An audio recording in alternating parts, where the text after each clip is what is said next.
If you're like me, you'd like some news of the world that doesn't take all day, that only gives you what you want to know, and ideally that isn't slanted either left or right. Well, I've been looking for this for a long time, and the best news source I've seen so far is called The Week magazine, but it's kind of expensive. We subscribed to that for a long time, but I've kind of let it lapse because it's gotten so expensive. It used to be less, but it's really good. But there are a lot of new email newsletters, and I really like getting my news in that format. Some of the ones that I've tried that I really like is one's called 1440, one's called The New Paper. A really interesting one is called Flipside or The Flip Side, and they tell you the story and then they tell you what the left's headline for that was and what the right's headline for that was. It's kind of interesting. It's interesting to see what the different angles are, especially after I've read The Righteous Mind by Jonathan Haidt. It really helps me understand how the two sides take the same event, how their morals influence how they interpret those events. There's another one called Ground that it tells you the basic story and then tells you how much the news sources on the left and the right cover that. That's also pretty interesting. That's an app.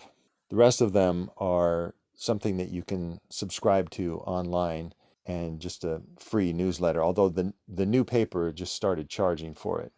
But the rest of them just use ads within the email. We just watched a video today that was an interview with Vanessa Otero, who came up with this chart that showed where the news sources are, left or right, and the quality of them up and down. So the ones that were on the top in the middle were the most unbiased and highest quality. And two of the ones at the top there were Reuters and Bloomberg. So I went online and found that both of them have email newsletters that you can sign up for free. So I just did that today. I can't tell you whether they were good or not, but according to that chart, they're good. So if that's what you're looking for, there are sources out there for you. And I think it's better to get the news reading rather than watching. Because when you watch, you really don't have any choice in what they cover. I mean, part of the bias that exists in a news source is what they choose to cover, and part of the bias is how they cover it. But in a written source, especially if you've got one that's unbiased or relatively unbiased, you can just scan through looking for the things that you care about. And one of the things that's great about these newsletters is they give you the story in kind of in a brief form, and then usually have links that you can go and read more in depth. So you can scan through and go, okay, I get that, I get that. You kind of have an overview of what's going on in the world, but then you can click on something and find out a lot more about it really easily. So if you're looking for a good news source, a good way to get news of the world, that's what I recommend. Email newsletters or pony up the money and get The Week magazine. If you have any comments or questions, write to me at adamcon@usa.com.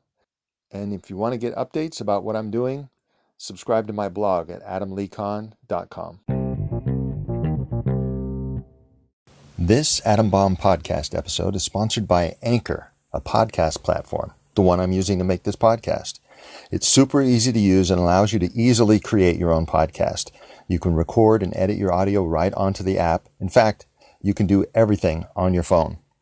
Anchor also makes it easy to monetize your podcast and get wide distribution. Anchor automatically makes your podcast available on Apple Podcasts, Spotify, Google Podcasts, and more. You can download the Anchor app for free or go to anchor.fm to get started.